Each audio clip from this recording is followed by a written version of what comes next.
Assalamualaikum warahmatullahi wabarakatuh. Perkenalkan, nama saya Aufar Mustafa Levi dari Prodi S1 Ilmu Komputer kelas B dengan NPM 2117051027. Pada hari ini saya akan menjelaskan mengenai gerbang logika. Nah, pertama-tama kita harus tahu dulu apa itu gerbang logika. Gerbang logika atau logic gates adalah proses pengolahan input bilangan biner dengan teori matematika boolean. Nah, lalu untuk fungsinya, gerbang logika sendiri memiliki fungsi untuk melakukan fungsi logika dasar untuk membentuk sirkuit digital yang terintegritas. Kebanyakan logika gate menggunakan bilangan biner 0 atau 1. Bisa disebut juga dengan true atau false. Biasanya terdiri dari dua buah nilai input dan satu nilai output.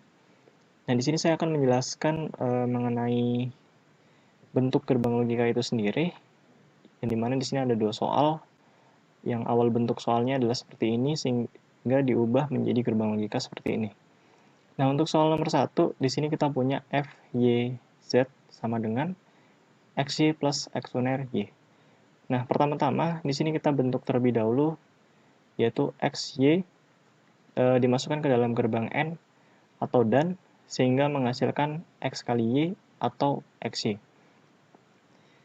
Nah, lalu untuk bagian bawahnya, konsepnya kurang lebih sama, tetapi di sini karena x-nya uner, sehingga untuk x-nya itu sendiri dimasukkan ke dalam gerbang not, sehingga menghasilkan x uner. Nah, lalu dari x uner tadi didankan dengan y, sehingga menghasilkan x uner y.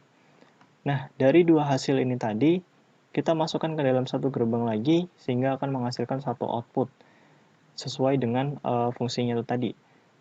Nah, di sini xy dan x uner y dimasukkan ke dalam gerbang OR, sehingga menghasilkan x kali y plus x uner kali y, atau bisa kita sebut juga dengan xy plus x uner y. Nah, itu untuk soal pertama.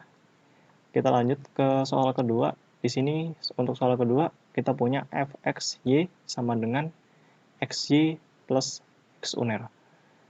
Nah, untuk konsepnya sebenarnya kurang lebih sama dengan soal yang pertama, cuman bedanya kalau soal pertama di sini itu sama-sama punya dua variabel, sedangkan untuk soal yang kedua ini yang satu dua variabel, yang satunya hanya satu variabel.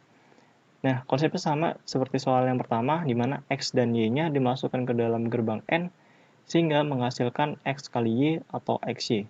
Nah, untuk x-nya, karena lagi-lagi di sini x-nya uner, sehingga x-nya harus dimasukkan ke dalam gerbang not terlebih dahulu agar kita mendapatkan x uner. Jadi fungsi gerbang not ini untuk mengubah yang awalnya dari x biasa menjadi x uner. Begitu juga kalau misalnya di sini kita punya y, kita mau ubah menjadi y uner, kita menggunakan gerbang yang sama, yaitu gerbang not. Dan begitu juga kalau misalnya kalian menggunakan variabel z. Nah, lalu dari dua hasil yang kita dapat ini tadi, kita masukkan ke dalam satu gerbang lagi, sehingga menghasilkan satu nilai output. Nah, dari dua hasil tadi, yaitu xy dan x uner, dimasukkan ke dalam satu gerbang, yaitu gerbang OR, sehingga menghasilkan x kali y plus x uner, atau bisa kita sebut juga dengan xy plus x uner. Oke, mungkin sekian untuk penjelasan mengenai gerbang logika. Mohon maaf apabila ada salah kata atau penjelasan yang kurang jelas atau mungkin salah. Saya mohon maaf.